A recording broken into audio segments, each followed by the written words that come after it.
نحمد و نصلی علی رسول الکریم، اما بعد، فاعوذ باللہ من الشیطان الرجیم، بسم اللہ الرحمن الرحیم۔ السلام علیکم ورحمۃ اللہ وبرکاتہ۔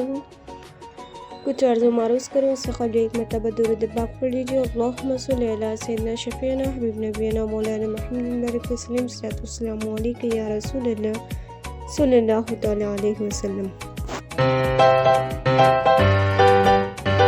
اللہ تعالیٰ کا کوئی شریک نہیں۔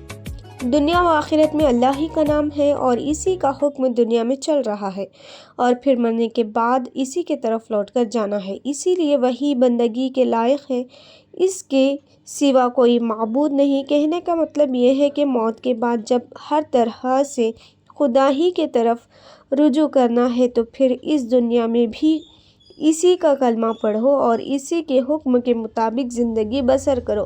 ہر انسان کو دعوت دی گئی ہے کہ اللہ تعالیٰ کے ساتھ کسی کو خدا بنا کر مت پکارو، اسی واحد لا شریک کی عبادت میں زندگی گزارو، کیونکہ دنیا میں اس کے ذات کے سوا ہر چیز فانی ہے، صرف اللہ ہی کی ذات ہمیشہ باقی رہے گی۔ اسی لیے اس کی رضا کے مطابق زندگی گزارو۔